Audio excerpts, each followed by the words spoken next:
Well, I've been filming videos for about 6 months now, and I haven't had any Edgar Allan Poe content, so let's fix that. So Edgar Allan Poe today is mostly remembered for his sad and horrific gothic tales, but he actually had quite a wide gamut of genres that he used to write in. Aside from his horror and suspense, he also wrote satire, science fiction, and fantasy, and also poetry. And no matter the genre, Poe continues to be one of the most influential writers in American history, as a lot of his ideas and stories have been adapted and explored in media such as TV, movies, and books, even in recent years. Poe is, without a doubt, one of my top 5 favorite authors, so I think it's about time for me to do a video about him, and I'm going to do a top 10 video, my favorite of his short stories. Starting with number 10.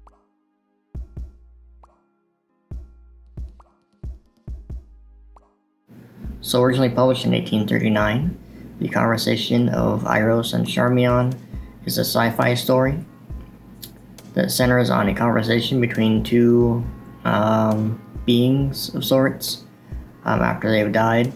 Somehow these two people are in the afterlife somewhere after the world has ended, and they talk about how the events of how the world ended, as one of the characters had passed away around 10 years before the apocalypse had taken place, so the other one fills him in on how it ended and all that kind of stuff.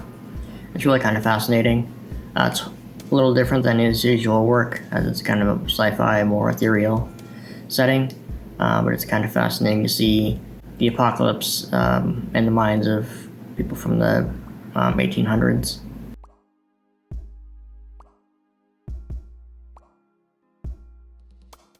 William Wilson was also published in 1839 and is possibly one of Poe's most influential works. It may not be his most well-known, but it's had a lot of influence on several media in the past 100 years or so. So I'll keep this brief and free of spoilers for anyone who hasn't read this yet. But basically it's about a man who recounts his childhood when he met a doppelganger and the strange events that followed.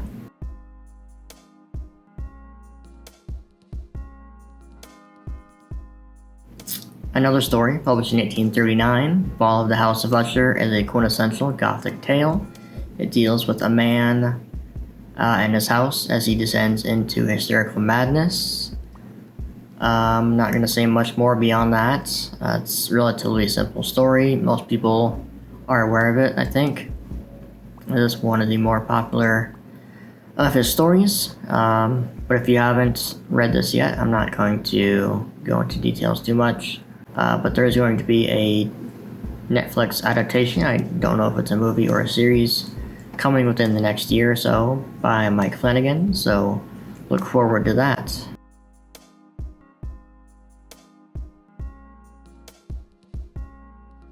The Telltale Heart is one of the most recognizable tales by Poe. It was first published in 1843. It is one of many Poe stories that deal with the unreliable narrator device, and so it really takes you into the mind of a madman, and deals again with the idea of a man's descent into darkness, into madness, this time spurred on by another man's evil eye, add air quotes. So obviously this one has a lot of themes of paranoia and guilt, just internal madness. Those are all very prevalent. So if you're one of the rare people who haven't read this story or heard about it, I'm not going to be the one who spoils it for you either. So go ahead and give this one a read. It's very short and very memorable.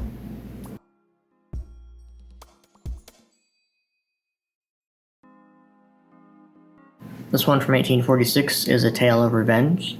The main character, Montresor, says he is somehow wronged, vaguely, by another character named Fortunato. So this is kind of his tale of revenge as he devises a scheme to get him back. This is one of those weird stories that deals with a kind of a dark and serious subject matter with another of the main characters, a little loose in the head, but it's done in kind of a maybe it's not done in a different way. It just comes across as a little different. It's a lot more fun, I think. A lot of the characters are drunk as they go to a party.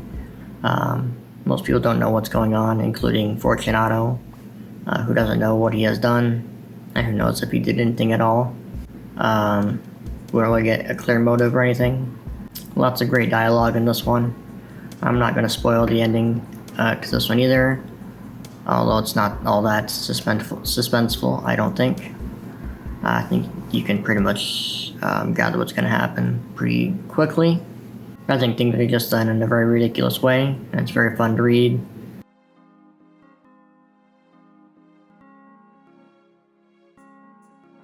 So I've touched on a lot of Poe tropes so far. The unreliable narrator, the silent descent into madness, premature burial, although I haven't mentioned that yet. It has been prevalent in some of the stories so far. But there is one major element that I haven't mentioned yet. Another major element, I guess. That would be the tragic love and the death of the main character's love interest. So in Poe's lifetime, he had a number of women in his life that he had lost to illness. So this theme is very prevalent in a lot of his work. You'll see if you read a lot of his stuff. It tends to have had a big impact on his life, it seems. And that's reflected in his work. So this one is about a married couple, and the wife is Morella. And Morella gets sick, and she slowly decays into death. And the husband, noticing her deterioration, begins wanting for her to die, just to be rid of the discomfort. As in his discomfort, not hers. That's a very important distinction. So does he get his wish? Well, maybe. You'll have to find out if you do read the story. There are a few stories that have this similar vein, but I like this one the best because it has kind of a unique ending. And there are also some very beautiful passages, mostly later in the story, that kind of elevate this one for me.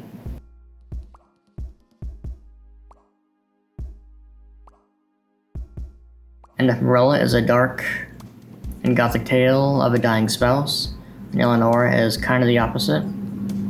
It deals with a dying spouse, but it's done in a much more hopeful way. As the main character and his wife live in a idyllic place, and then the wife ends up dying, and then the husband is, obviously distraught, but then he ends up deciding to love again with his, dead wife's blessing. I'm giving away most of the story here, but the story isn't really what matters in this one, as it's just one of the most beautiful pieces he ever wrote. It's very autobiographical, as I believe when he wrote this was the time when his wife was dying. So you can imagine the kind of turmoil that he was experiencing at the time. And this one is a really hopeful story. It's also just really beautifully done. It's kind of like more of a prose piece than even a story. So it's just really one of my favorites for that reason.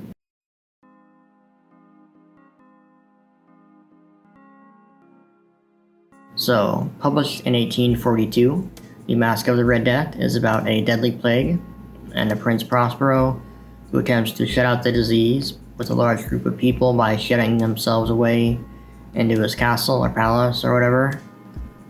So they have the place, it's a really big place, and they have it stocked with supplies and all kinds of wine and food and stuff, and some very distinct interior decorating choices. They basically just, party all the time, just living their lives with the people outside dying from this horrible disease. And they're having the time of their lives until one night when a mysterious masked stranger shows up to the party. And then what happens, you'll have to find out yourself if you haven't already. This is one of his more vivid stories. It's not really character-based, it's more plot-driven. Could it be allegorical or symbolic of something? Could be, I don't know, I'm not I'm not gonna get into that because I'm not very good at it, but it's very bold and striking word choices, so it's oddly prophetic. It's just all around really interesting little short story.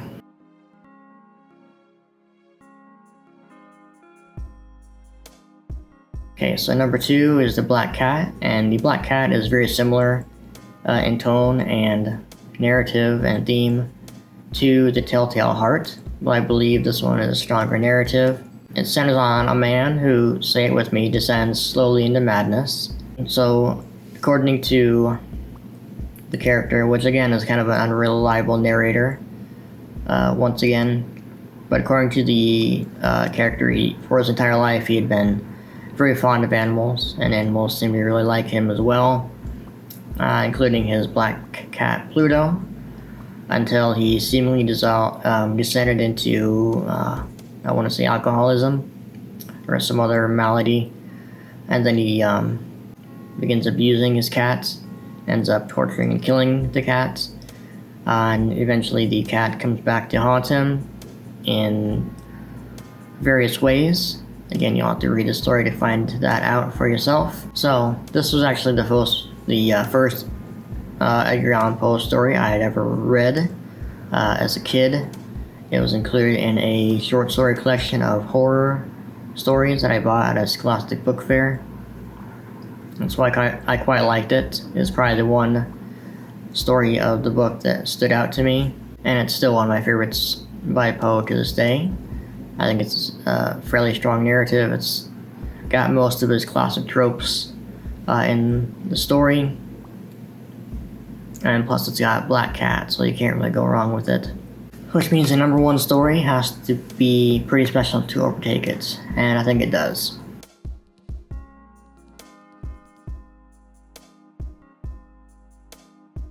Now, The Pendulum is an 1842 story about an unnamed main character who awakens to find himself in a dark torture chamber.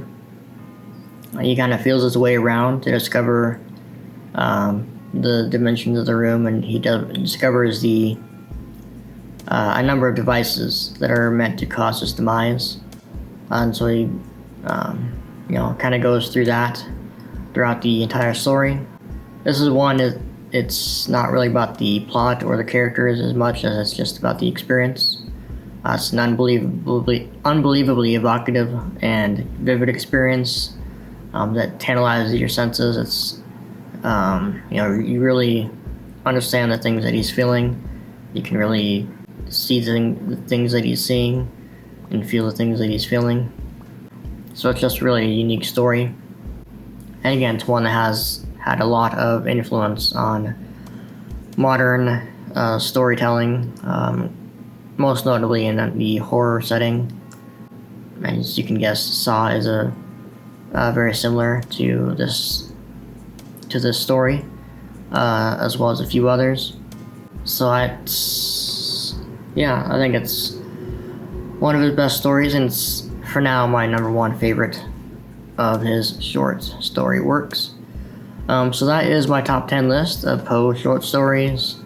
I may do one for his poetry at some point. He only did do one full-length novel, so I can't do a top 10 of that, obviously.